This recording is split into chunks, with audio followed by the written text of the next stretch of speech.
Čaute, tu je Zajac a vítam vás pri dnešnom videu.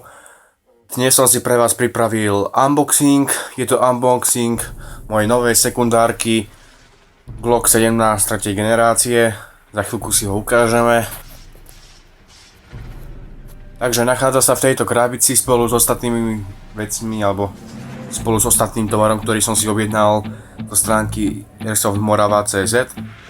Ešte predtým, ako sa vrhneme na samotný unboxing, by som rád povedal to, že nám začína nová sezóna airsoftová, aspoň teda pre nás. My začíname hrávať airsoft jar, leto, jeseň, v zime už veľmi nie. Cez tú zimu sú skôr tie videá s pyrotechnikou, ako ste si určite všimli, Silvester a odpaľovanie, pomedzi to ešte nejaké bolo. A už budú skôr tie airsoftové videá. Možno popri to nejaké odpaľovanie bude, neviem, ale už budú väčšina len tie airsoftové. No a práve tým airsoftovým teda začneme túto sezónu. Viac slov už k tomu nemám čo povedať, vrhneme sa na to. Takže síce balík už bol otvorený, všetko bolo prezreté, ale ja som sa teraz rýchlo som sa to snažil nejak nalepiť naspäť a zabaliť. A postupne to budem rozbalovať a teda ku každej niečo poviem.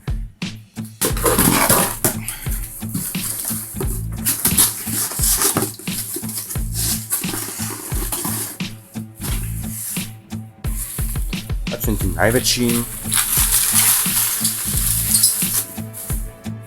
Je to plyn od firmy Protegas.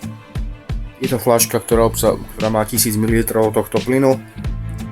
Patrí to jeden ku kvalitnejším plynom, ktorý obsahuje taktiež silikón a maziva, ktoré sú veľmi dôležité pre údržbu zbrane, čiže také malé plus. Ten plyn vám vlastne poháňa tú plynovú zbraň, v môjom prípade tú sekundárku. Sem na kraj. Poďme teda ďalej. Pri Protegan ostaneme. Je to tento silikónový olej, ktorý je tiež dôležitý na údržbu samotnej zbrane, na prečistenie všetkých pohyblivých častí. Určite spravím potom video na to, ako čistiť plynové zbrane.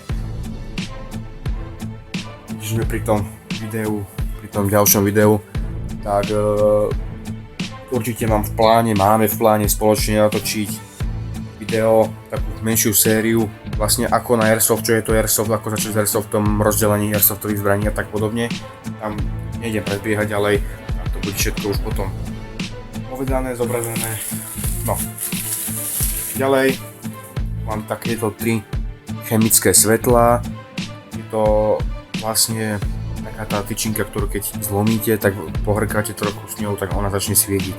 Mám jednu žltú, 2 zelené, podľa popisu by mali svietiť 3 až 6 hodín, podľa toho, aká je teplota. Neskúšal som to, ešte som to nemal, takže to mám prvýkrát, takže uvidíme, určite to bude na nejakom videu. Taktiež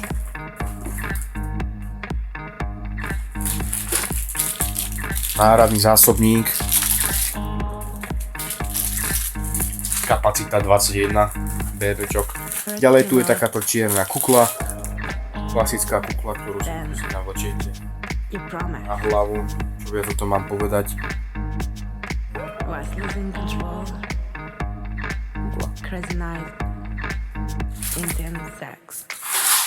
Strelivo 0,25 kg, 4000 kusov. No, ďalej sú tu posledné už iba nejaké papiere, no a nakoniec tu je teda tá spomínaná sekundárka Glock 17 od firmy Army. Je to Glock 3. generácie. My si ho teda aj ukážeme. Súčasťou balenia je teda samotná zbraň a zásobník. Teda k zbrani si treba kúpiť plyn na poháňanie a určite nejaký prostriedok na čistenie a údržbu tej zbrane a samozrejme samotné strelivo. Takže zásobník, ktorý bol v zbrani, je samotná zbraň. Tu by som vlastne skončil. Ešte viac nejakých faktov a samotná streľba tohto Glocku by som si nechal na samostatné video, keďže teraz sa mi si ho nedá ani nejak strieľať, keďže sa nachádzam v uzavretom priestore. Takže vám ďakujem za pozornosť. Airsoft zdar.